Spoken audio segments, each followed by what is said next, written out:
The maestro was walking hurriedly when suddenly the sound of a violin made him stop. That music. It was impossible. The young girl was playing the same melody he had taught his daughter, the daughter who disappeared years ago. At that moment, everything around him vanished. And what happened next will make you cry. The rain drummed against the tall windows of Lincoln Center like a restless heart, each drop catching the amber glow of the streetlights below. Richard Whitman stood at his office window, watching the late evening traffic blur into streaks of red and white, his reflection ghosting over the scene like a man caught between two worlds. At 57, Richard commanded respect. Wherever classical music mattered, the New York Times had called him a maestro whose baton doesn't just conduct orchestras, it conducts souls. Tonight, however, that same baton lay forgotten on his mahogany desk, next to a half-empty cup of coffee that had grown cold hours ago. His fingers traced the familiar scar on his left hand, a thin line from his wedding ring to his knuckle, earned 23 years ago when he'd frantically torn through the metal barriers at Central Park, screaming his daughter's name until his voice gave out. The scar had faded to silver, but the memory remained razor-sharp. Emily would have been 26 today. Richard closed his eyes and let the weight of that impossible math settle in his chest.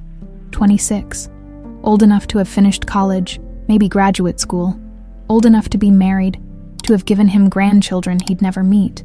Old enough to have forgiven him for the choice that destroyed everything. The choice, even now. The word tasted like ashes in his mouth. Mr. Whitman. His assistant's voice drifted through the intercom. The car's here for your radio show. Tell them 5 minutes, Sarah.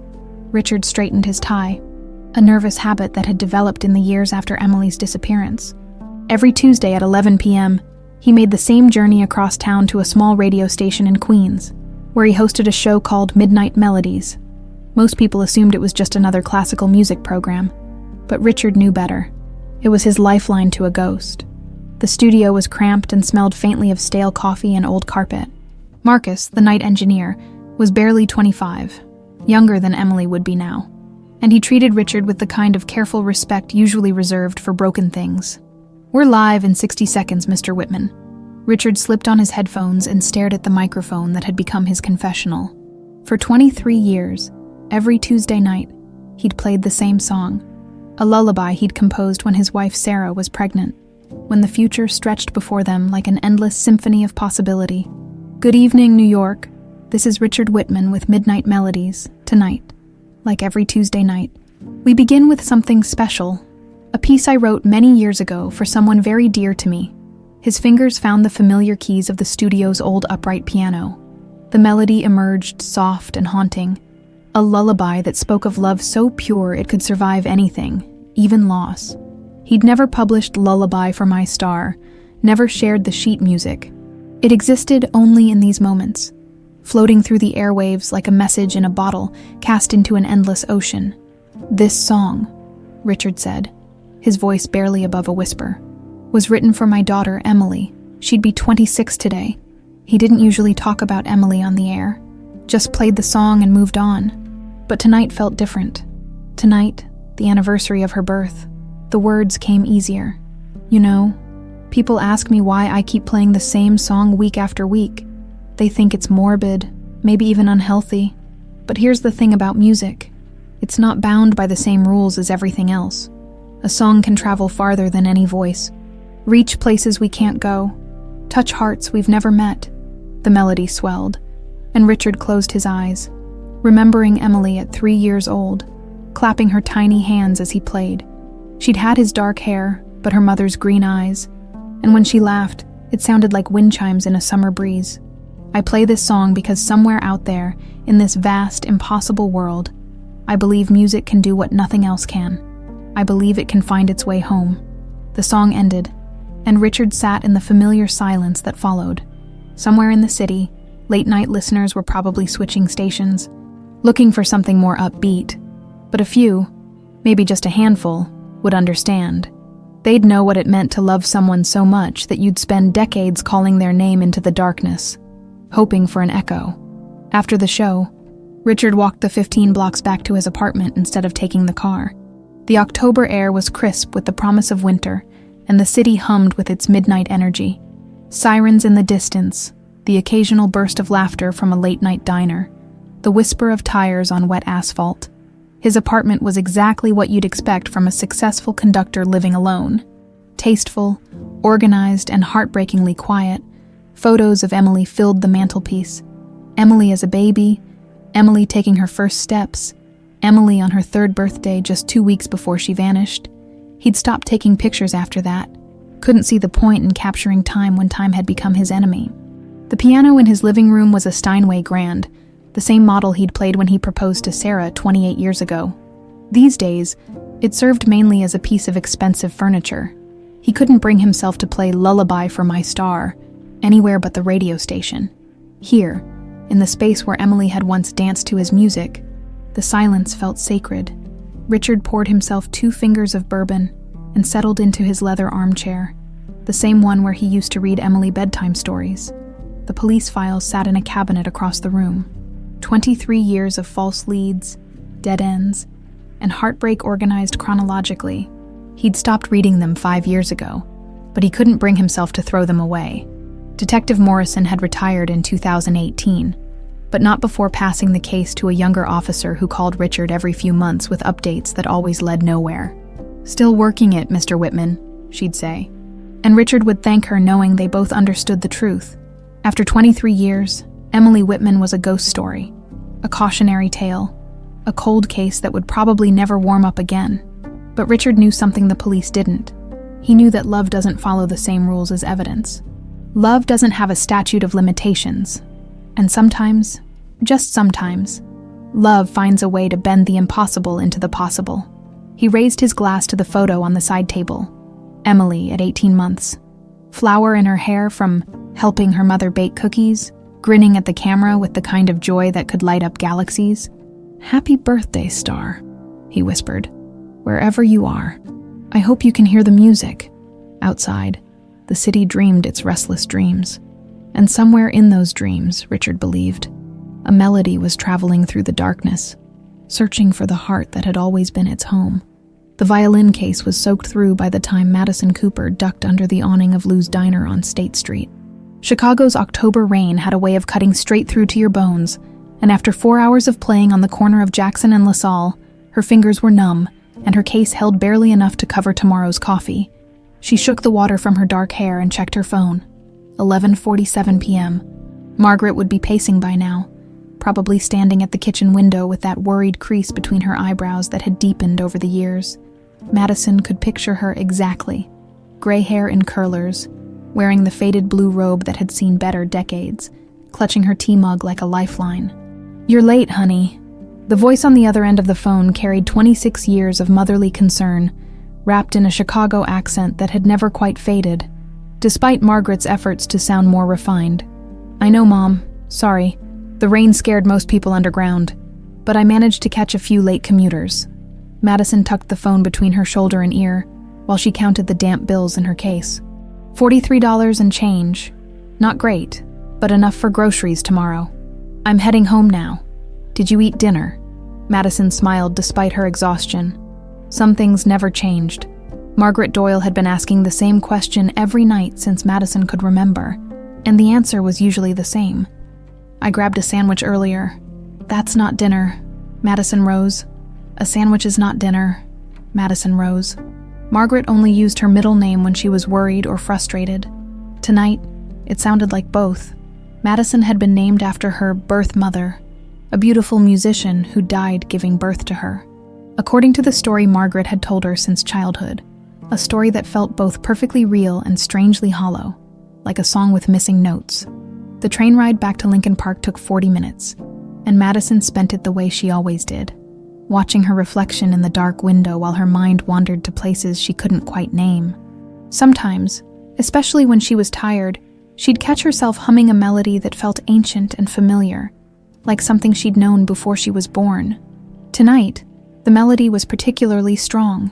It started soft, almost like a lullaby, but as the train swayed through the tunnel, it grew more complex, building layers of harmony that seemed to come from somewhere deeper than memory.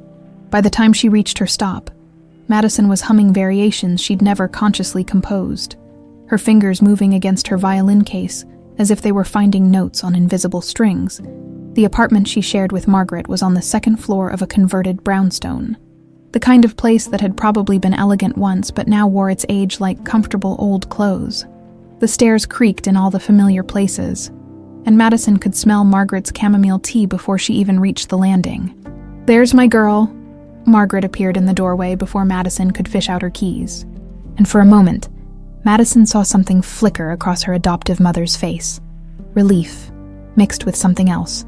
Something almost like fear. "Come on, let me make you some real food."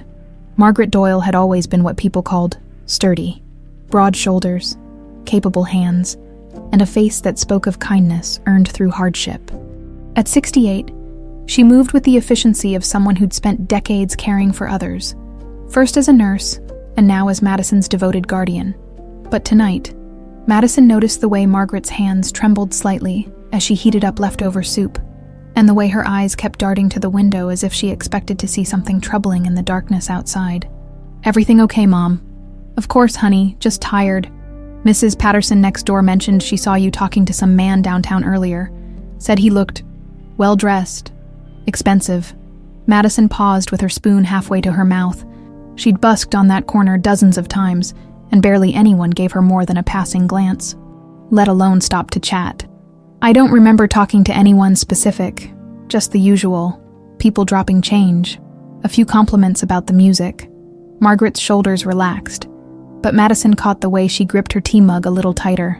"You know how I worry about strangers in the city. There are all kinds of people out there, not all of them good." It was an old conversation, one they'd had countless times over the years. Margaret had always been protective. Some might say overprotective, but it came from love. Madison knew that. Still, sometimes she felt like a bird in a cage, even if the cage was built from the best intentions. After dinner, Madison retreated to her small bedroom and unpacked her violin. The instrument was beautiful, a 1920s German piece that Margaret had somehow managed to buy for her 16th birthday. Despite their tight budget, Madison had never asked how a retired nurse could afford something so expensive.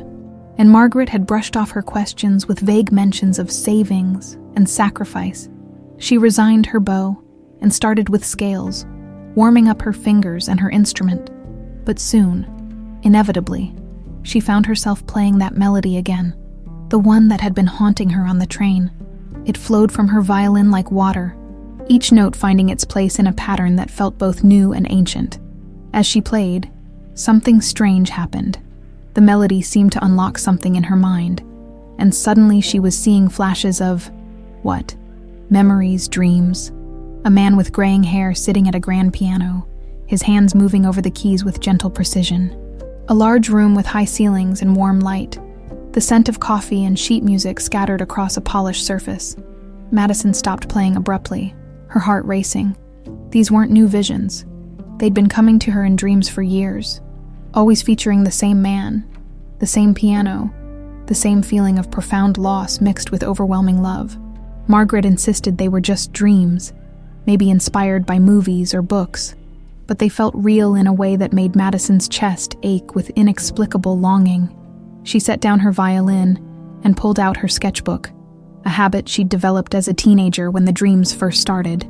Page after page showed the same images. A man at a piano, always in profile, always with that expression of concentrated sadness, a grand staircase with intricate woodwork, a kitchen with yellow walls and morning light streaming through large windows, and always, always, that house. A brick colonial with white shutters and a garden full of roses. Margaret said the drawings were just Madison's artistic imagination, but sometimes Madison caught her mother looking at the sketches with an expression that seemed almost fearful, as if the drawings might somehow come to life and steal away the daughter she'd raised.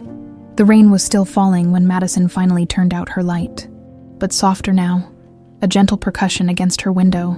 She closed her eyes and let the melody play in her mind, following it deeper into sleep where the man at the piano waited for her, as he did every night, his fingers creating music that felt like coming home to a place she'd never been. In the room next door, Margaret Doyle sat awake in her armchair, listening to the sounds of her daughter settling into sleep. She'd been having trouble sleeping lately, ever since that article in the Tribune about the anniversary of some missing child case. 23 years, the article had said.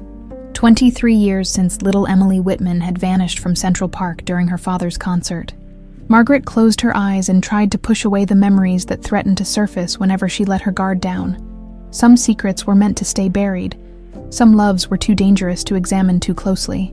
And some melodies, she was beginning to fear, were strong enough to travel across decades and call their singers home. The Chicago Symphony rehearsal had run long, as they always did when Richard was guest conducting. He'd spent 3 hours drilling the string section on Brahms's Fourth, pushing them toward the kind of precision that separated good orchestras from great ones. Now, at nearly 6 o'clock, the October afternoon was fading into evening, and the streets around Symphony Center buzzed with the familiar rhythm of a city shifting gears. Richard walked slowly, in no hurry to return to his hotel room, where room service, dinner, and Sian waited. Chicago had always been one of his favorite cities to visit. Something about the way the architecture reached toward the sky with such defiant optimism, the way the lake stretched out like an inland sea, endless and mysterious. He was thinking about Emily, as he often did when he traveled. She would have loved Chicago. As a 3-year-old, she'd been fascinated by tall buildings, craning her neck back until she almost fell over, pointing at the tops of skyscrapers and asking if people lived up there with the clouds. The memory was so vivid he could almost hear her voice, that sweet babble of childhood wonder that had made every ordinary moment feel magical. The rain started as a whisper, the kind of autumn drizzle that barely registered until your jacket was damp and your hair was curling at the edges. Richard ducked under the awning of a coffee shop and was reaching for his phone to call an Uber when he heard it. The melody stopped him cold. At first, he thought his mind was playing tricks on him, a cruel joke from a brain that had spent 23 years searching for ghosts in every song, every laugh, every unexpected moment of beauty. But no, there it was again, floating through the evening air like smoke, like memory made audible, lullaby for my star. But not as he'd written it. This version was more complex, layered with variations he'd never imagined. The melody he'd composed as a simple lullaby had grown, evolved, become something richer and more heartbreaking than its original form. It was being played on a violin, and played beautifully, with a technique that spoke of years of training, and a soul that understood the music's deeper meaning. Richard's legs moved without conscious direction, following the sound through the light rain. His heart hammered against his ribs as he turned the corner and saw her. She was young, mid-20s. Maybe, with dark hair that the drizzle had turned to loose curls around her face. Her violin case lay open at her feet, scattered with bills and coins. But she played as if money was the furthest thing from her mind. Her eyes were closed, her whole body swaying with the music, and on her face was an expression of such profound longing that Richard felt his breath catch. She was playing his song, his secret song, the melody that existed nowhere but in his heart, and on those late-night radio broadcasts. Richard stood frozen on the sidewalk, people streaming around him like water around a stone. A businessman bumped his shoulder, muttering an apology, but Richard barely noticed. His entire world had narrowed to this moment, this impossible moment, when the universe seemed to bend in on itself. The girl, the young woman, opened her eyes as she reached the song's crescendo, and for a split second, her gaze met his across the busy street. Something flickered in her expression, a recognition that didn't quite make sense. Before she looked away and brought the song to its haunting conclusion, Richard's hands were shaking as he crossed the street. People honked at him. He'd apparently walked against the light, but he couldn't bring himself to care. 23 years of searching, of hoping, of playing that melody into the void. And here it was, being played by a stranger who somehow knew every note. "Excuse me," he said, his voice hoarse with emotion he was trying desperately to contain. "That song, where did you learn it?" The young woman looked up at him warily, her violin still raised, bow poised as if she might need to defend herself. Up close, Richard could see that her eyes were green, not the pale green of his own, but the deep forest green of Sarah's, his late wife's eyes in a stranger's face. "I'm sorry," she said, and her voice carried just a hint of Chicago in its vowels. "The melody you were just playing, Lullaby for My Star, where did you learn it?" She frowned, lowering her violin. I don't know any song by that name. I was just playing something that came to me, something that came to you. Richard stepped closer, and he saw her tense. He forced himself to take a breath, to speak more calmly. I'm sorry. I don't mean to frighten you. It's just that melody is very special to me, very personal. I wrote it, you see, and I've never shared it with anyone, not publicly.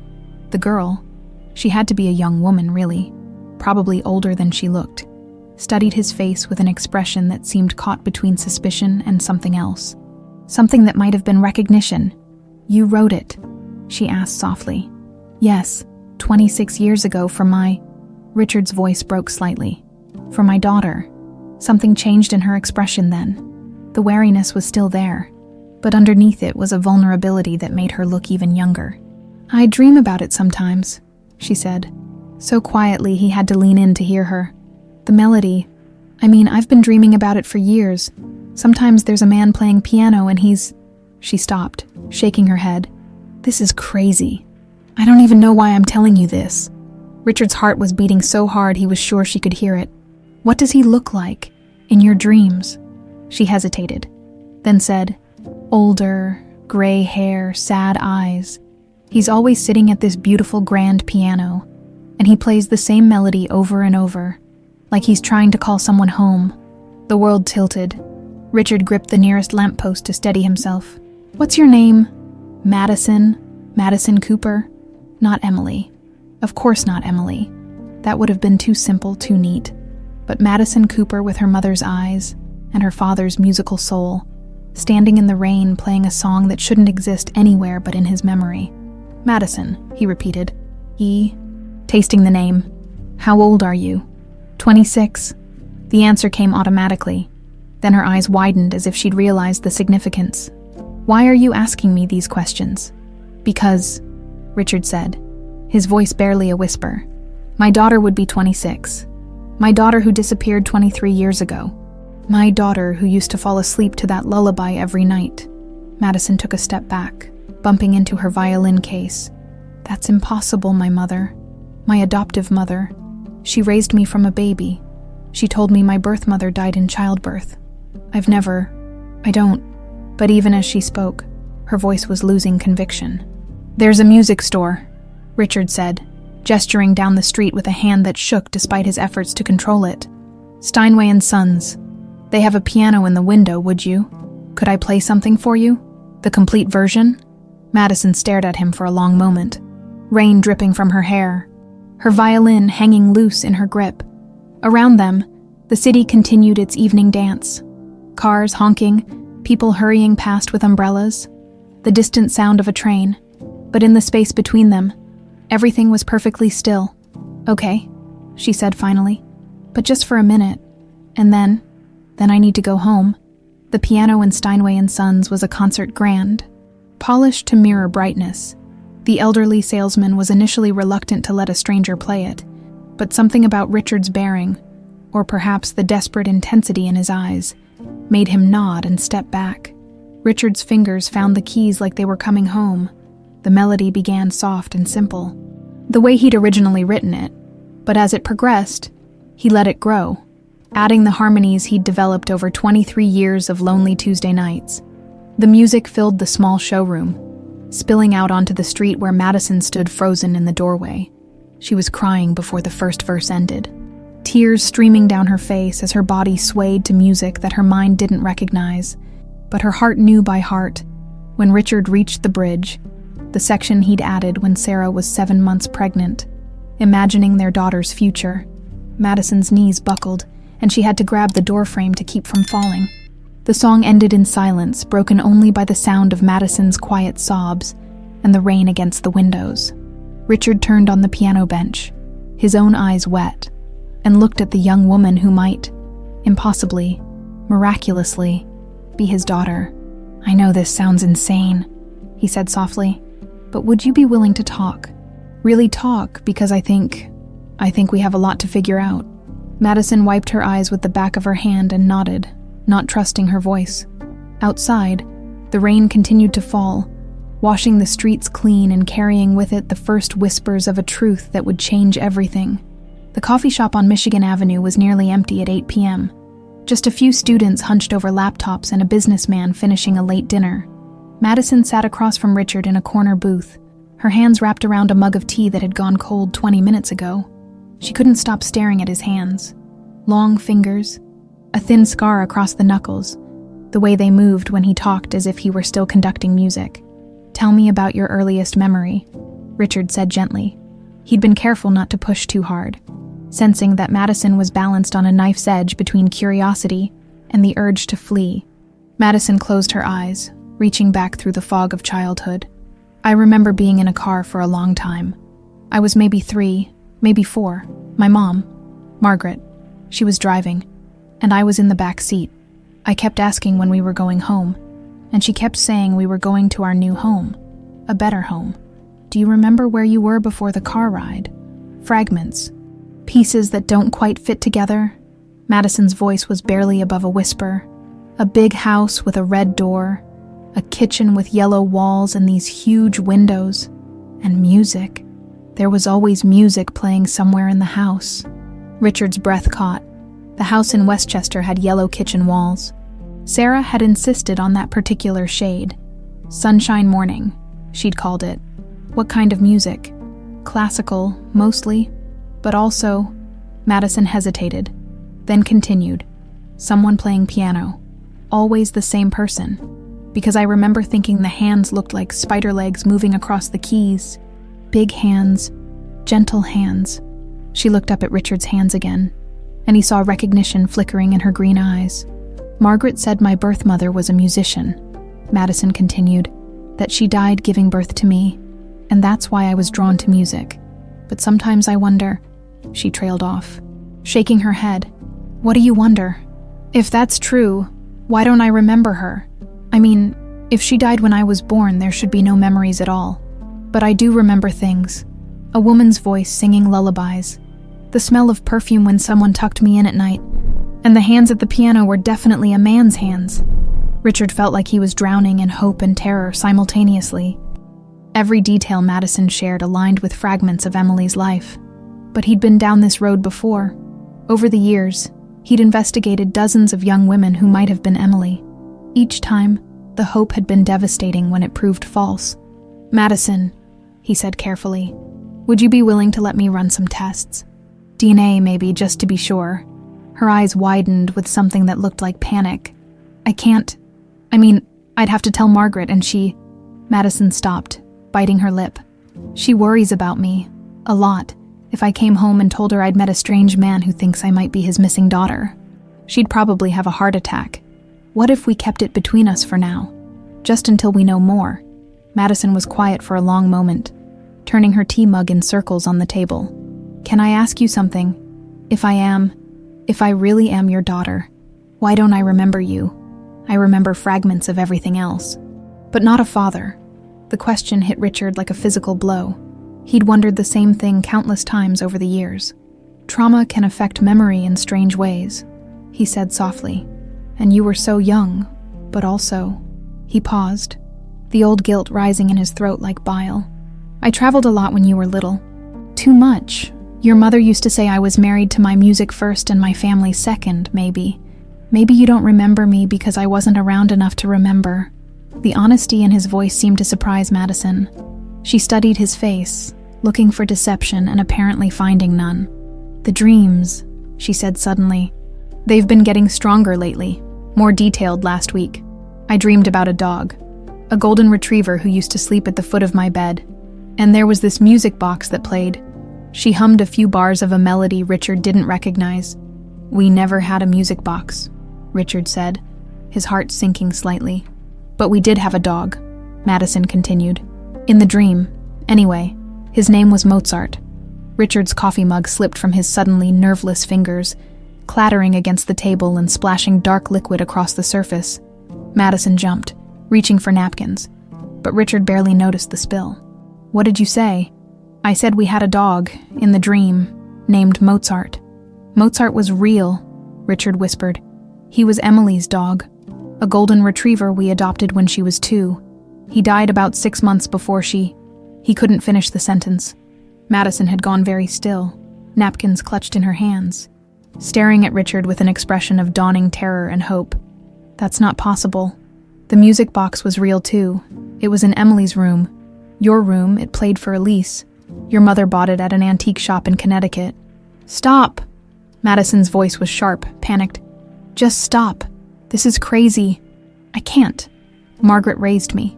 She's my mother. She loves me. She would never...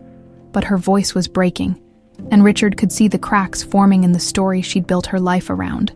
Across town, Margaret Doyle stood at her kitchen window, watching the rain streak down the glass.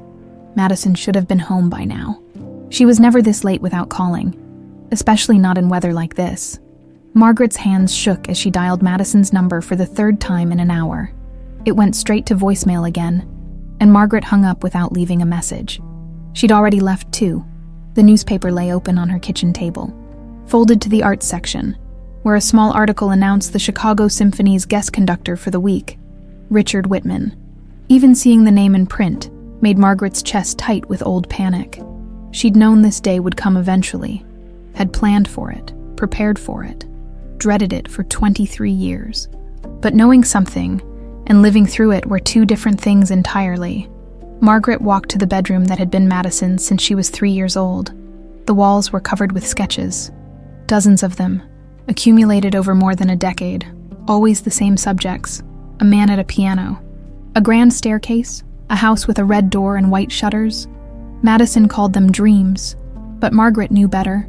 They were memories, surfacing despite all her efforts to keep them buried, in the bottom drawer of Madison's dresser, wrapped in tissue paper and hidden beneath old sweaters. Margaret kept the one thing she'd never been able to bring herself to destroy: a small silver bracelet with a heart-shaped charm engraved with the name Emily. She'd taken it off the child's wrist that day in Central Park, meaning to throw it away, but somehow she never could. It was proof of what she'd done, but it was also proof of the love that had driven her to do it, the love that had saved them both. In its way, Margaret closed the drawer and returned to the kitchen, where she made herself another cup of tea with hands that wouldn't stop trembling.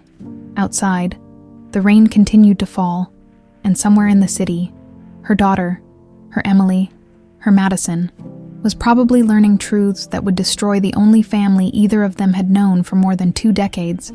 Back in the coffee shop, Madison was staring at Richard with eyes that seemed too large for her face. "If what you're saying is true," she said slowly, "then everything I know about my life is a lie." "Not everything," Richard said gently. "Margaret raised you. She loved you. That's real, no matter how it started. But she stole me." The words came out flat, matter of fact, as if Madison was testing how they sounded. "If you're right, she stole me from my real parents. From me," Richard corrected softly. "Your mother, your birth mother, died when you were 4. Cancer. Margaret would have taken you from a single father who was never home, who cared more about his career than his daughter." Madison stood up abruptly, nearly knocking over her chair. "I need to go. This is too much. I need to think." "Madison, wait." Richard stood as well, reaching into his jacket. "Here's my card. My hotel information is on the back, when you're ready to talk more. If you're ready, please call me." She took the card without looking at it, shoving it into her jacket pocket. "I can't promise anything." "I know, but Madison," she turned back to him at the door, "that melody you were playing today, you weren't just improvising, you were remembering. Music lives in the body, in the heart. It remembers even when the mind forgets." Madison nodded once, quickly, then pushed through the door into the rain. Richard watched her disappear into the crowd of evening pedestrians, and for the first time in 23 years, he allowed himself to believe that miracles might be possible. In her pocket, Madison's fingers found Richard's business card, and despite everything, she didn't throw it away. Madison walked through the rain for 40 minutes before she realized she'd been wandering in circles. Her mind felt like static, white noise punctuated by fragments of memory that refused to form coherent pictures. By the time she finally caught the L train home, her clothes were soaked through and her violin case felt like it weighed 100 pounds. The apartment was dark except for the kitchen light. Margaret sat at the table, still in her robe, hands wrapped around a mug that had long since gone cold. She looked up when Madison walked in, and the relief that flooded her face was so profound it made Madison's chest ache. "Oh, thank God," Margaret breathed, standing quickly. "I was so worried. You never stay out this late without calling." "Sorry, Mom. I lost track of time." The lie tasted bitter in Madison's mouth, but she couldn't bring herself to tell the truth. Not yet. Not until she understood what the truth even was. Margaret moved to help Madison out of her wet jacket, fussing over her the way she always did. "You're soaked to the bone. Let me get you some dry clothes and make you some soup." "I'm fine, really, just tired." But Margaret was already bustling around the kitchen, pulling ingredients from cabinets with the purposeful energy of someone who needed to feel useful. Madison watched her adoptive mother's familiar movements, the way she added just a touch too much salt to everything, the way she hummed under her breath when she cooked, the way her whole body seemed to relax when she was taking care of someone else. "Mom," Madison said suddenly, "tell me about the day you adopted me." Margaret's hand froze halfway to the spice rack. "What brought this on?" "I was just thinking today about being little. Sometimes I have these weird dreams, and I wondered if they might be memories from before you adopted me." Margaret turned slowly, her face carefully neutral. "You know your birth mother died in childbirth, honey. There wouldn't be any memories from before. But what about the hospital? The people who took care of me before you came? You were only a few days old when I brought you home. Babies that young don't form memories." Madison nodded, but something in Margaret's tone didn't sit right. It was too careful, too rehearsed, like an answer she'd practiced. "Where did we live when I was really little?" "Before Chicago.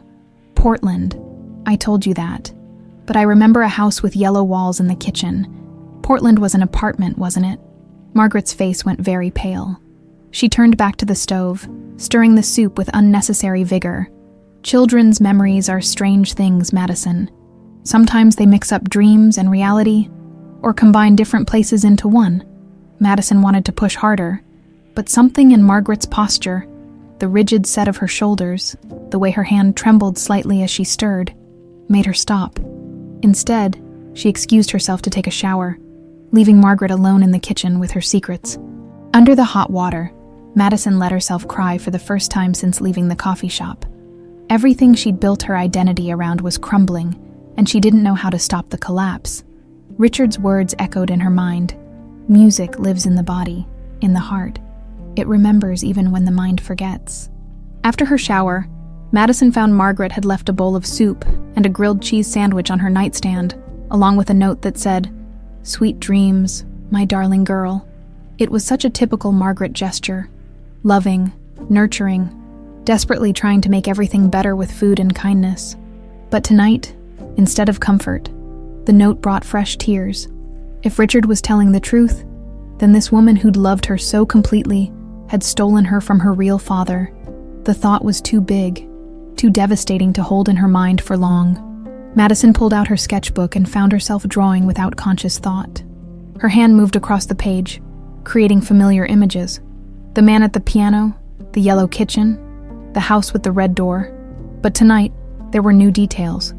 A golden retriever sleeping by a fireplace, a music box on a nightstand, a mobile hanging over a crib with little stars that caught the light. She was so absorbed in her drawing that she almost missed the sound of Margaret moving around in the next room. It was past midnight, but through the thin walls, Madison could hear drawers opening and closing, the soft sound of papers rustling. After 20 minutes, curiosity got the better of her. Madison crept to her bedroom door and peered out. Margaret's bedroom door was ajar, and she could see her adoptive mother kneeling beside her bed, pulling a small wooden box from underneath. Madison had never seen the box before. It was old-fashioned, the kind that might hold jewelry or important documents. Margaret opened the box with reverent care, and Madison caught a glimpse of photographs, papers, and what looked like a small piece of jewelry. Margaret lifted out one of the photographs and held it to the light, and Madison's blood turned to ice. Even from across the hallway, Madison could see that the photo showed a young child, a little girl with dark hair and green eyes who looked remarkably like Madison herself. But the child in the photo was wearing clothes Madison didn't recognize, standing in front of a house Madison had never seen, at least not in real life, except she had seen it, in her dreams, in her sketches, the red door, the white shutters. the garden full of roses. Margaret was crying now, quiet tears that she wiped away with the back of her hand. She pulled out another item from the box, a small silver bracelet that caught the lamplight. Madison couldn't make out the details from her hiding spot, but something about it made her heart race. As quietly as possible, Madison retreated to her bed and lay staring at the ceiling until she heard Margaret put the box away and settle into sleep. Then she waited another hour before creeping out to the living room and pulling Richard's business card from her jacket pocket. His hotel answered on the second ring, and within minutes, she heard his sleep-roughened voice. "Hello? It's Madison. I need to see you tonight." There was a pause, then Richard's voice, fully alert now. "Are you all right? Where are you?" "I'm at home, but I can meet you somewhere. I found something. I think Margaret has been lying to me about everything. Where do you want to meet?" "The coffee shop where we talked earlier. They're open 24 hours. I'll be there in 30 minutes. Madison hung up and left a note for Margaret saying she couldn't sleep and had gone for a walk. It was thin as excuses went, but it was better than disappearing without a word. The coffee shop was nearly empty at 1 a.m., just a night shift worker reading a paperback novel behind the counter. Richard was already there when Madison arrived, sitting in the same booth they'd occupied earlier. He looked like he'd thrown on clothes hastily. His hair was mussed and his shirt was wrinkled, but his eyes were sharp and focused. "What happened?" he asked as soon as she sat down. Madison told him about the box, about the photographs and the bracelet, about the way Margaret had looked at them like they were precious relics. As she spoke, Richard's expression grew increasingly grim. "Madison," he said when she finished, "I think it's time you knew the whole truth. About who Margaret really is, and how she came to have you. You know who she is?" Richard nodded slowly. "I've been making some calls since we talked earlier. Margaret Doyle worked as a nurse at Manhattan General Hospital from 1998 to 2001. She was on duty the night you were born." Madison felt the blood drain from her face. "She knew my parents. She knew me. And she knew your mother." Richard's voice was very quiet. "Madison, I don't think Margaret found you through an adoption agency. I think she took you from Central Park that day. I think she's the reason you disappeared." The words hit Madison like a physical blow. She gripped the edge of the table, feeling like the floor was tilting underneath her. "That's impossible. She loves me. She's devoted her whole life to me. I don't doubt that she loves you," Richard said gently. "But love can make people do terrible things, and sometimes the people who seem the most devoted are the ones with the most to hide." Madison stared at him, her mind reeling. Everything made sense now. Margaret's overprotectiveness, her reluctance to talk about the past, the way she'd always seemed almost afraid that someone might take Madison away from her. "What do I do?" Madison whispered. "We need proof," Richard said. "Real evidence, and we need to be very careful. If Margaret realizes we're investigating her, there's no telling what she might do." Outside, the rain had stopped, but the streets were still dark and wet, reflecting the neon signs of late-night businesses like broken promises.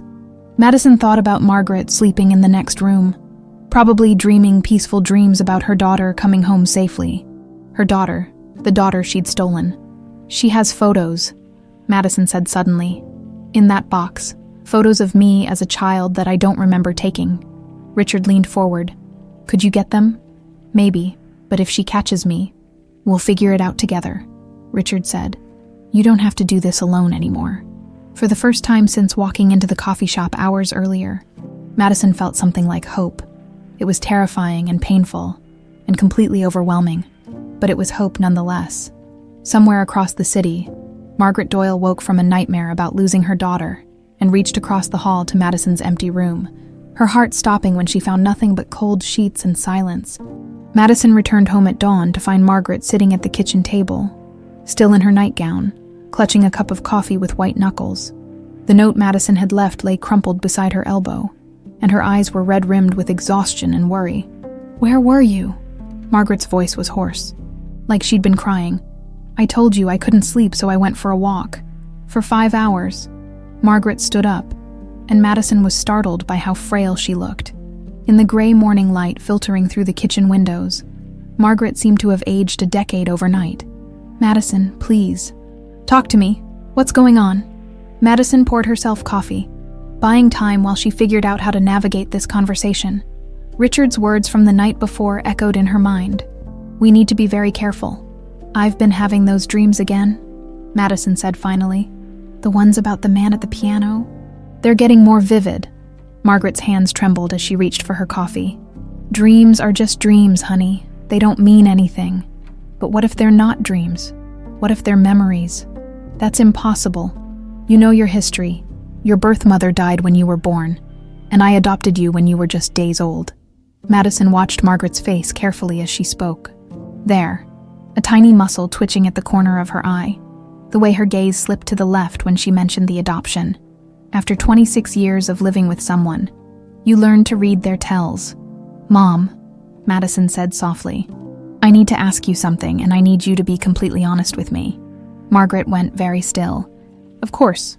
Did you know my birth parents?" The silence stretched between them like a held breath.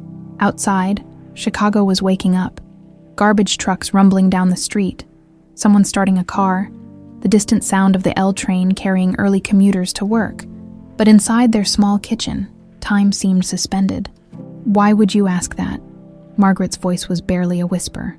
"Because sometimes I remember things. A house with yellow kitchen walls, a golden retriever named Mozart, a man playing piano, and sometimes..." Madison paused, watching Margaret's face grow paler with each detail. "Sometimes I remember you. Not as my mother, but as someone else. Someone who used to come visit." Margaret's coffee cup slipped from her fingers, shattering against the linoleum floor. Neither of them moved to clean it up. "Madison, listen to me. Were you our babysitter?" Madison pressed on, her heart hammering against her ribs. "Is that how you knew me before?" Margaret's face crumpled, and she sank back into her chair as if her legs could no longer support her.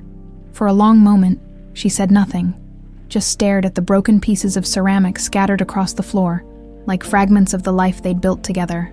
"I was a nurse," she said finally, her voice so quiet Madison had to strain to hear her. "At the hospital where you were born. I helped deliver you." The admission hit Madison like a physical blow. "You knew my father, Richard Whitman." "Yes, I knew him." Margaret's voice carried 26 years of buried pain. "He was never there." "Madison, he was always traveling, always putting his music before his family. Your mother, Sarah, she was sick, and he was off conducting some orchestra in Europe." Madison felt the room spinning around her. "My mother was sick. Cancer. She fought it for 2 years, but..." Margaret wiped her eyes with the back of her hand. "She died when you were 4. Richard was devastated, but he still couldn't stay home. He hired nannies, babysitters, anyone who could watch you while he traveled. I was one of them." The pieces were falling into place now, creating a picture that was both clearer and more devastating than anything Madison had imagined. "You were our babysitter, and then you took me." Margaret looked up at her with eyes full of anguish and something that might have been relief. "You don't understand what it was like. Richard was gone 3 weeks out of every month. You were lonely, scared, confused about why your mother wasn't coming home. The nannies kept quitting because you'd cry for hours, asking for your mama. So you decided to steal me. I decided to save you." The words burst out of Margaret like a dam breaking. "You were wasting away in that big empty house, Madison. You'd lost so much weight the doctors were worried. You had nightmares every single night. And Richard, he'd call once a week if you were lucky. He cared more about his precious music than he did about his own daughter." Madison stared at her adoptive mother, her kidnapper, trying to reconcile this revelation with 26 years of love and devotion. "That didn't give you the right to take me." "Maybe not," Margaret said, tears streaming down her face. "But I loved you. From the moment I held you as a newborn. I loved you more than I'd ever loved anything in my life. I'd lost my own baby just weeks before you were born, a miscarriage at 8 months. And when I saw you, so perfect and beautiful, it felt like God was giving me another chance." Madison thought about Richard sitting alone in that coffee shop, gray-haired and broken, still searching for his lost daughter after 23 years. "He never stopped looking for me." "I know." Margaret's voice was barely audible. "I know he didn't." "The melody," Madison said suddenly. "The one I play. The one that comes to me in dreams. He wrote it for me when I was a baby. He's been playing it on the radio every week for 23 years, hoping I'd hear it someday." Margaret nodded, her shoulders shaking with quiet sobs. I heard it sometimes. When we lived in Portland, late at night, I'd catch it on the radio. That's how I knew he was still out there, still looking. Madison felt like she was drowning in information, in emotions too big and complex to process. Part of her wanted to comfort Margaret, to tell her it was okay, that she understood. But another part, a growing part, was furious at the life that had been stolen from her. The father who'd spent decades grieving a daughter who was alive and well and living 3 states away. I need some air, Madison said, standing abruptly. Madison, please don't go, let me explain. You've had 26 years to explain, Madison said, her voice sharper than she'd intended. I need time to think. She grabbed her jacket and headed for the door, pausing only when Margaret called her name. Madison? Margaret's voice was broken, desperate. Whatever happens, please remember that I love you. Everything I did because I love you. Madison looked back at the woman who'd raised her, who'd taught her to tie her shoes and helped her with homework and held her when she cried over broken hearts. Margaret Doyle, who'd committed the most terrible crime imaginable out of love. I know, Madison said softly. That's what makes this so hard. She left Margaret sitting in the kitchen surrounded by broken ceramic and broken dreams, and walked out into the bright Chicago morning where her real father was waiting in his hotel room for a phone call that would change all their lives forever. Madison pulled out her phone and dialed Richard's number with fingers that shook so badly she had to try 3 times. Richard, she said when he answered. It's me, Madison. We need to talk.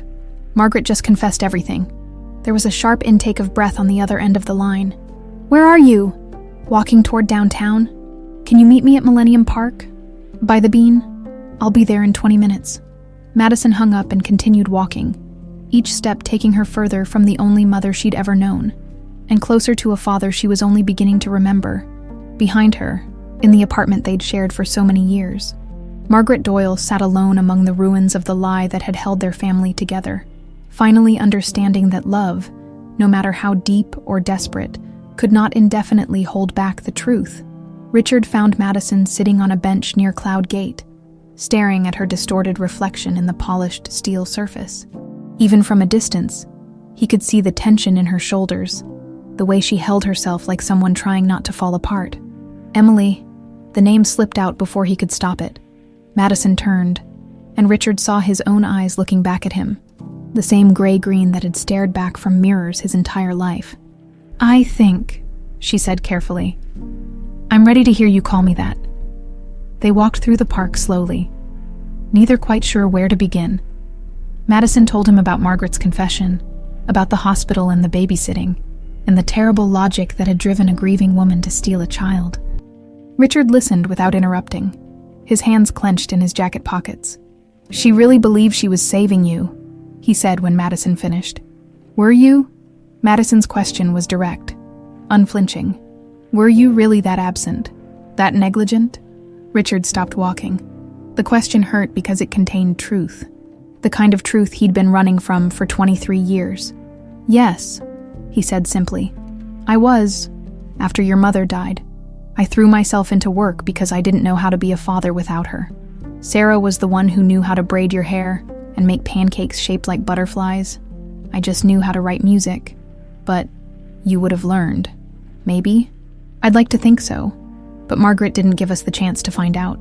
They sat on another bench overlooking the lake, watching joggers and dog walkers navigate the morning routine of a city waking up. Madison's phone had been buzzing constantly, texts from Margaret that she ignored. She's panicking, Madison said, glancing at the latest message. She wants me to come home so we can talk this through like a family. What do you want to do? Madison was quiet for a long time, watching the waves lap against the shore. I want to remember, she said finally. I want to remember what it felt like to be your daughter before she took that away from us. Richard felt something shift in his chest. A loosening of tension he'd carried for so long, he'd forgotten what it felt like to breathe freely. Would you let me take you somewhere? There's a music store downtown, a good one. We could play together. Really play. Not just that one song. Madison nodded, but as they stood to leave, her phone rang, Margaret's name flashed on the screen.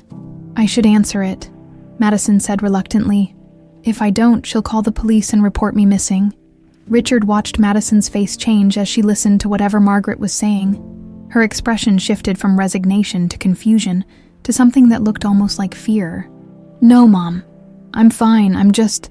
I need some space right now." A pause. "What do you mean, dangerous? What are you talking about?" Richard couldn't hear Margaret's words, but he could hear the tone. Sharp, urgent, desperate. Madison's eyes found his across the space between them, and he saw doubt creeping in. "Mom, slow down. What research? What are you saying about him?" Margaret's voice grew louder, and Richard caught fragments. Looked him up online. History of mental illness. Obsessed with his missing daughter. "She's lying," Richard said quietly, but Madison held up a hand to silence him. "I understand you're scared, Mom, but..." Madison's face went pale. "What do you mean you found articles about other women? What other women?" Richard felt his stomach drop. He knew exactly what Margaret was referring to. The false leads over the years.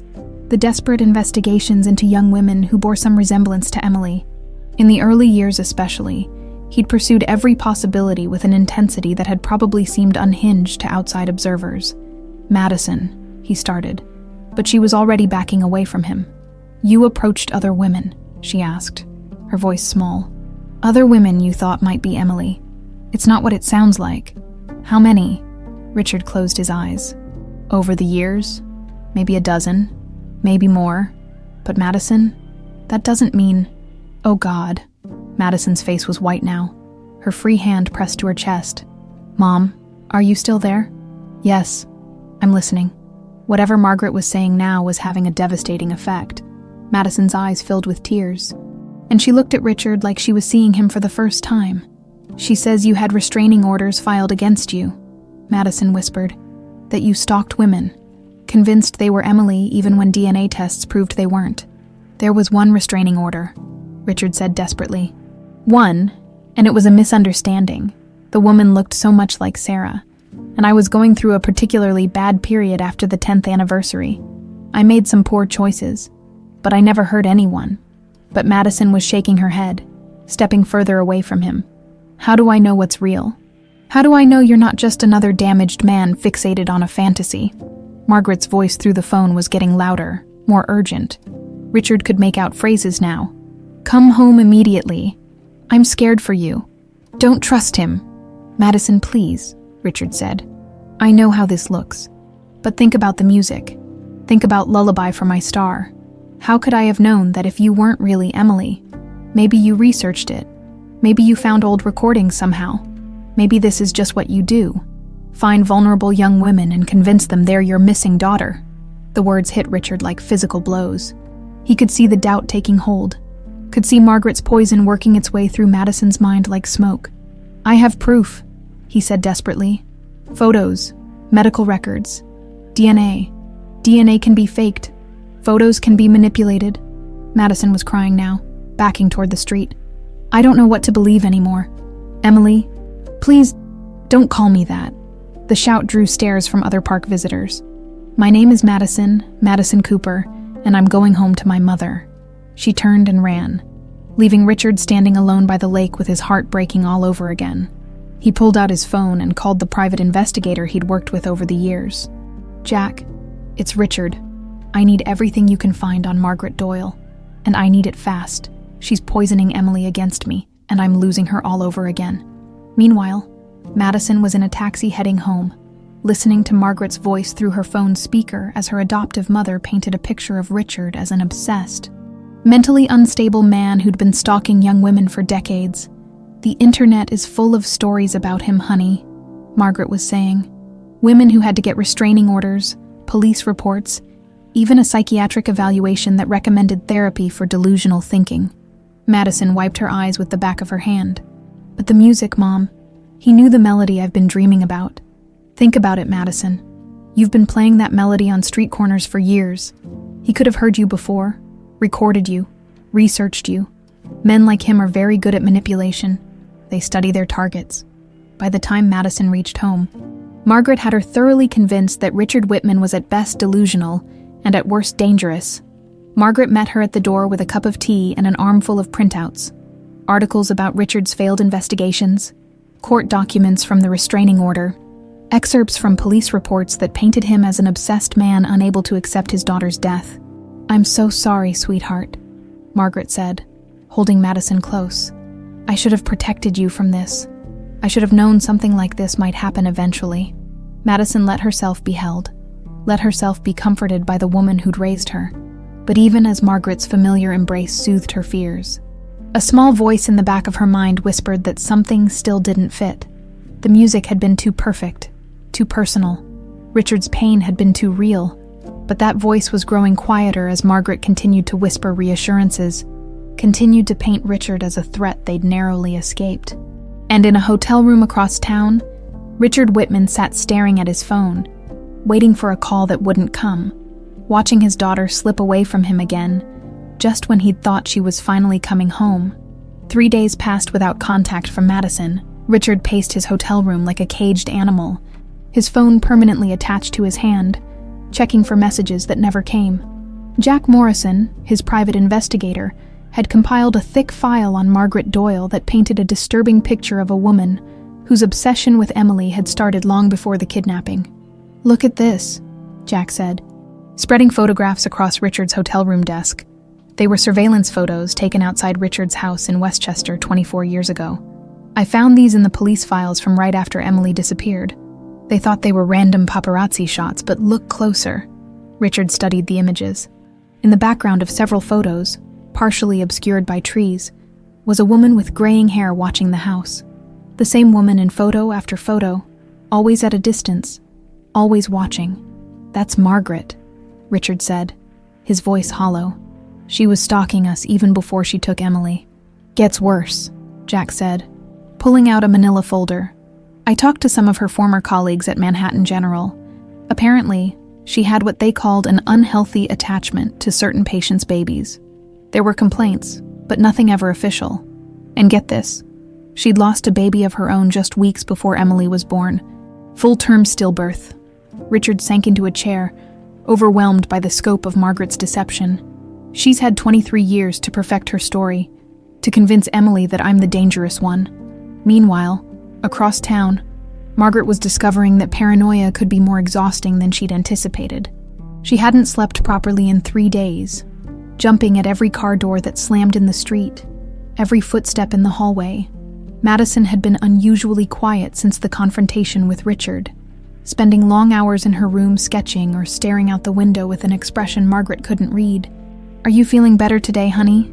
Margaret asked over breakfast, trying to keep her voice light. Madison looked up from her untouched cereal. "I keep thinking about the music." Margaret's hand tightened around her coffee mug. "What about it?" He knew it perfectly. Every note, every variation I've been playing. How could he know that if he was just some obsessed stranger? "I told you. Men like him are very good at research. He probably recorded you playing on the street and studied the melody. But why would he choose me specifically? Out of all the young women in Chicago, why me?" Margaret had been dreading this question for 3 days. "Maybe because you're a musician. Maybe because you're the right age. Predators look for vulnerability, Madison. You're a beautiful young woman living on the margins, supporting yourself by playing music on street corners. You were an easy target." Madison nodded, but Margaret could see the doubt lingering in her green eyes. Those eyes that looked so much like Richard's. It sometimes took Margaret's breath away. "I think I'd like to go back to New York," Margaret said suddenly. "Visit some old friends. Maybe look at apartments. Chicago feels unsafe right now." "You want to move?" Madison looked surprised. "We've lived here for 20 years. "Mom, sometimes a fresh start is exactly what we need." Margaret's mind was racing ahead, planning. If Richard was going to keep pursuing them, they needed to disappear again. She'd done it once. She could do it again. "We could go next week, just a quick trip to test the waters." But even as she spoke, Margaret knew it wouldn't be that simple this time. Madison was 26 now, not 3. She had her own life, her own opinions, her own questions, and those questions were getting harder to answer. That afternoon, while Madison was out grocery shopping, Margaret made a decision that would have terrified her if she'd let herself think about it too carefully. She took a bus to a gun shop in a neighborhood where no one would recognize her, and, using identification she'd kept hidden for 23 years under the name Margaret Walsh, purchased a small handgun and ammunition. The clerk barely looked at her. Just another older woman who wanted protection in a dangerous world. He probably sold dozens of guns every week to people exactly like her. People who were afraid. People who felt cornered. People who would do anything to protect what they loved most. Margaret had never owned a gun before, had always been opposed to them in principle, but desperation had a way of changing your principles. If Richard Whitman thought he could take her daughter away from her after 23 years, he was going to discover just how far a mother would go to protect her child. She stopped at a hardware store on the way home and bought other supplies, items that, individually, seemed innocent enough. Fertilizer for the garden she didn't have, cleaning supplies for spring cleaning that wasn't scheduled, a timer for cooking meals that were getting simpler every day as her appetite disappeared. Margaret had never considered herself a violent person, but she'd also never been threatened with losing the only thing that gave her life meaning. Madison was hers, had been hers since that terrible day in Central Park, when she'd seen a little girl crying for her absent father, and decided that some children deserved better than the parents they'd been given. That evening, while Madison practiced violin in her room, Margaret sat at her kitchen table carefully reading instructions she'd found online. The internet was full of dangerous information if you knew where to look, and Margaret had always been good at research. She worked slowly, methodically, the way she'd approached everything in her nursing career. Each component was prepared with surgical precision, each step double-checked against the instructions. This wasn't about hurting innocent people. This was about protecting her family from a man who wanted to destroy everything they'd built together. In her room, Madison played Lullaby for My Star over and over, each repetition bringing back fragments of memory that felt increasingly real, a man's hands guiding her small fingers across piano keys, a voice singing her to sleep that wasn't Margaret's, the smell of coffee and sheet music and something else, cologne, maybe, or aftershave. She pulled out her phone and stared at Richard's contact information. He'd sent 3 text messages over the past few days, each one shorter and more desperate than the last. The most recent one simply said, "Emily, please, just give me a chance to prove I'm telling the truth." Madison deleted the messages without responding, but she couldn't delete the growing certainty that Margaret's story didn't quite fit together. Too many pieces were missing. Too many details didn't align with the memories that were surfacing with increasing clarity. But every time she started to doubt Margaret's version of events, her adoptive mother would show her another article about Richard's failed investigations, another piece of evidence that painted him as an unstable man fixated on impossible reunions. In his hotel room, Richard was preparing for what he feared might be his last chance to reach his daughter. Tomorrow evening, the Chicago Symphony was holding a benefit concert for missing children. A cruel irony that wasn't lost on him. He'd arranged to be the guest conductor, and he'd managed to get Madison's name on the list of local musicians invited to perform. It was a desperate gambit, but Richard was a desperate man. If he could get Madison in the same room, if he could play Lullaby for My Star, with a full orchestra behind him, maybe the music would be powerful enough to break through Margaret's web of lies. He didn't know that Margaret had already discovered his plan through a friend who worked at the symphony office. He didn't know that she was, at that very moment, sitting in her kitchen with a device that would ensure Richard Whitman never conducted another concert, never played another note, never threatened her family again. Margaret looked at her creation with a mixture of pride and terror. Such a simple thing. Really, a timer, some carefully mixed chemicals, a few wires connected just so. But effective, more than effective enough to solve her Richard problem permanently. She just had to get Madison to that concert. The Chicago Symphony Center glowed against the evening sky like a beacon, its glass facade reflecting the city lights in fractured patterns that reminded Madison of her mother's broken coffee cup. She stood across the street, violin case in hand, watching well-dressed patrons stream through the entrance to the benefit concert for missing children. Margaret stood beside her, unnaturally calm for someone who'd been a bundle of nerves all week. She'd insisted on coming to the concert, claiming she wanted to support Madison's performance. But something in her demeanor felt off, too controlled, too purposeful. "Are you sure about this, honey?" Margaret asked, her hand resting on Madison's shoulder with what felt like unusual weight. "You know he'll be there, Richard Whitman. He's conducting tonight." Madison had known. The invitation had specified that the guest conductor would be the renowned Richard Whitman, and for the past 3 days, she'd wrestled with whether to attend. Part of her wanted to run as far as possible from the man who claimed to be her father, but another part, the part that woke up every morning humming melodies she'd never consciously learned, needed to hear him conduct. "I can handle it," Madison said, though her voice shook slightly. "It's just music." Margaret's smile was thin. "Of course it is, darling. Just music." They crossed the street together, Margaret's hand never leaving Madison's back, as if she were steering her toward something inevitable. In her purse, Margaret carried more than just lipstick and tissues. The weight of the gun pressed against her hip with each step, and in her coat pocket, her fingers found the small device she'd spent the previous evening perfecting. The theater was magnificent, all red velvet and gold leaf, with crystal chandeliers that cast everything in warm, honey-colored light. Madison had performed in smaller venues around the city, but never anything like this. The stage seemed enormous from the audience, and the seats were filled with Chicago's cultural elite, all gathered to support families like Richard's, families whose children had simply vanished. Margaret had purchased seats in the 3rd row, close enough to see everything clearly. As they settled in, Madison spotted Richard at the side of the stage, speaking quietly with the concertmaster. Even from a distance, she could see the tension in his shoulders, the way his hands moved restlessly as he spoke. "He looks nervous," Madison observed. "He should be," Margaret said quietly, her eyes never leaving Richard's figure. "This is probably his last chance." There was something in Margaret's tone that made Madison look at her more closely. Her adoptive mother's face was serene, almost peaceful, but her hands were clenched tightly in her lap. "Mom, are you okay?" "I'm fine, sweetheart. Just tired." Margaret's smile didn't reach her eyes. "Tonight ends everything, one way or another." The lights dimmed before Madison could ask what she meant. Richard walked onto the stage to polite applause, and Madison felt her breath catch as she saw him clearly for the first time since their confrontation in the park. He looked older, more fragile, but when he raised his baton, something in his bearing changed. This was his domain, his element. The first piece was Barber's Adagio for strings, haunting and beautiful and perfect for a concert dedicated to loss. As the music swelled, Madison found herself transported. She'd heard recordings, of course, but experiencing it live was different. The music didn't just fill the air, it filled her chest, her bones, her memory. Intermission came too quickly.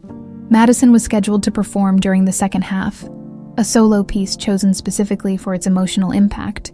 As the lights came up, she noticed Margaret reaching into her coat pocket, her fingers working at something Madison couldn't see.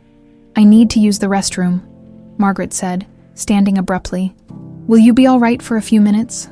Madison nodded, still lost in the aftermath of the music. She watched Margaret make her way up the aisle. Moving with the purposeful stride of someone with a specific destination in mind, Margaret didn't go to the restroom. Instead, she found a maintenance door that led to the backstage area, a door she'd propped open earlier when she'd arrived for her pre-concert reconnaissance. The device in her pocket was small, but sophisticated. Timer set for 27 minutes. Enough time to get Madison safely outside, but not enough time for Richard to escape what was coming. She'd planned this carefully. The device would be placed near the electrical panel that controlled the stage lighting. When it detonated, it would look like an electrical fire. Tragic, but accidental. Richard would be conducting when it happened, standing directly in the blast radius. The musicians would have time to evacuate, but Richard, dedicated to his art until the end, would likely try to ensure everyone else got out safely first. He wouldn't survive his own heroism. Margaret found the electrical panel exactly where the maintenance worker she'd bribed had told her it would be. Her hands were steady as she attached the device, 30 years of nursing, having taught her to function under pressure. The timer began its silent countdown. 26:47, 26:46, 26:45. She was back in her seat with 2 minutes to spare before the second half began. Madison was exactly where she'd left her, reading through her sheet music with the focused concentration of a true musician. "Everything okay?" Madison asked without looking up. "Perfect," Margaret said, settling back into her seat. "Everything's going exactly as planned." The second half opened with Madison's solo, a piece called Searching. which she'd chosen for its technical challenges and emotional depth. As she walked onto the stage, Madison felt the weight of hundreds of eyes on her, but her focus narrowed to the music, to the feeling of the violin against her shoulder, to the familiar comfort of making something beautiful from nothing. She began to play, and the melody that emerged was haunting in its familiarity. Not searching at all, but something else, something that came from deeper than conscious thought. Lullaby for my star. In the wings, Richard felt his knees go weak as Emily's melody filled the concert hall.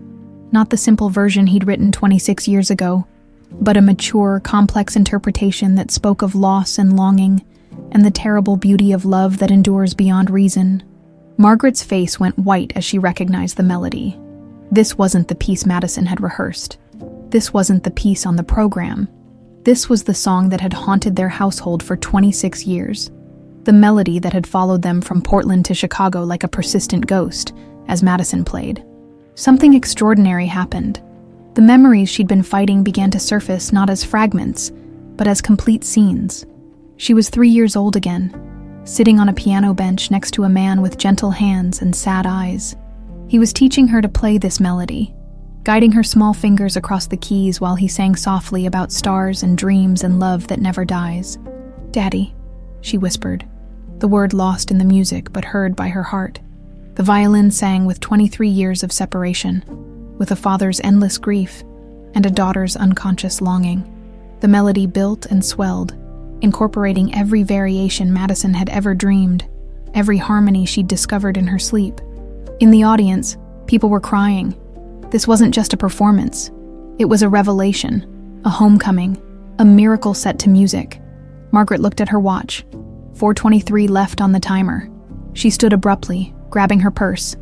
"We need to leave," she hissed to Madison. "Now." But Madison was lost in the music. Lost in the memories flooding back like water through a broken dam, she remembered everything now. Her father's cologne, her mother's lullabies, the golden retriever who slept at the foot of her bed, the music box that played for Elise. She remembered being taken. Margaret was moving toward the aisle when Madison's music stopped abruptly. In the sudden silence, Madison's voice rang out clear and strong. "I remember you." She was looking directly at Richard, her violin lowering to her side. "I remember all of it. The house with yellow walls, Mozart sleeping on my bed, you teaching me to play piano. I remember being taken." Margaret froze in the aisle as hundreds of faces turned toward her. On stage, Madison continued speaking, her voice carrying to every corner of the theater. "Her name is Margaret Doyle. She was our babysitter. She took me from Central Park 23 years ago." The theater erupted in chaos. Gasps, shouts, the sound of people rising from their seats. But through it all, Margaret heard something else. The soft, insistent beeping of a timer with 3 minutes and 47 seconds remaining.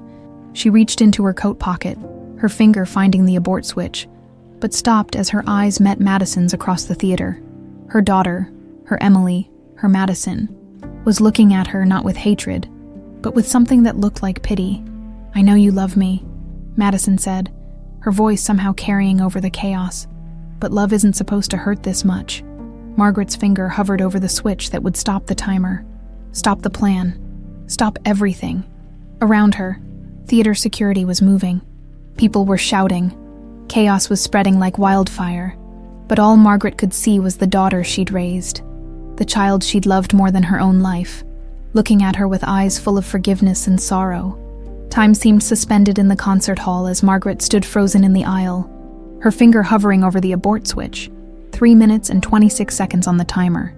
Around her, security guards were pushing through the crowd, but they seemed to move in slow motion. Madison set down her violin and walked to the edge of the stage, never breaking eye contact with the woman who had raised her. "Stop this, Mom. Whatever you're planning, just stop." Margaret's hand trembled in her coat pocket. How could Madison know?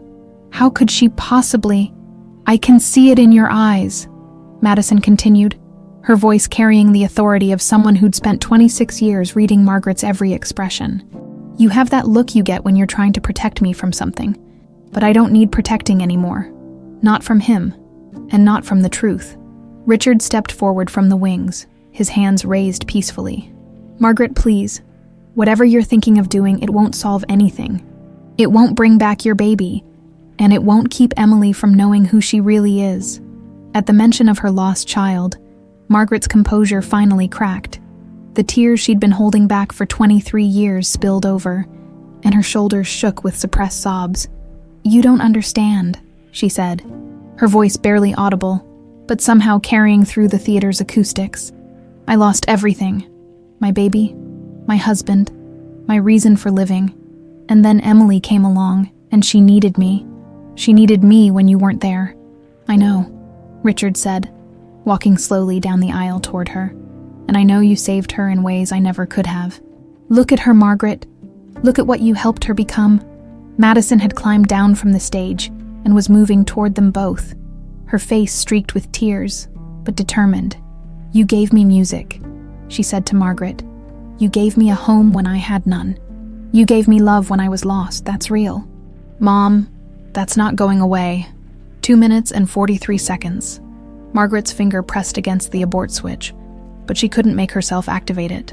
The weight of what she'd almost done, what she was still planning to do, crushed down on her like a physical force. "I can't lose you," she whispered.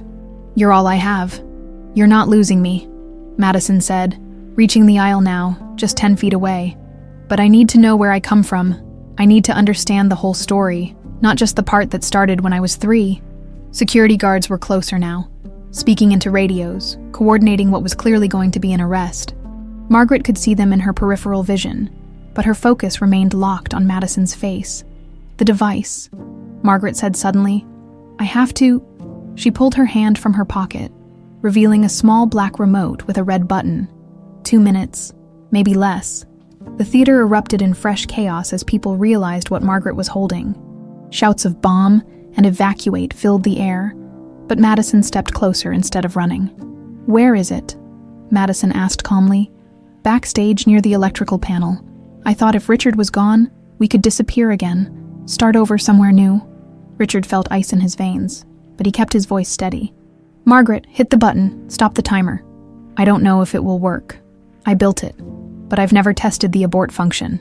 Madison was close enough to touch Margaret now. Without hesitation, she pulled the older woman into her arms, holding her tight. "Then we'll face whatever happens together, the way we always have." Margaret's finger found the abort button and pressed it firmly. For a moment, nothing happened.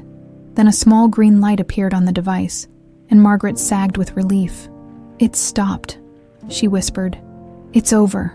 Security reached them then, but Margaret didn't resist as they took the device and placed her in handcuffs. She looked at Madison one last time, memorizing her face. "I love you," she said simply. "Whatever happens next, remember that everything I did came from love." "I know," Madison replied, tears streaming down her face. "I love you too." As Margaret was led away, she passed Richard in the aisle. She stopped, looking up at him with eyes that held 23 years of justified fear and unjustifiable choices. "Take care of her," she said quietly.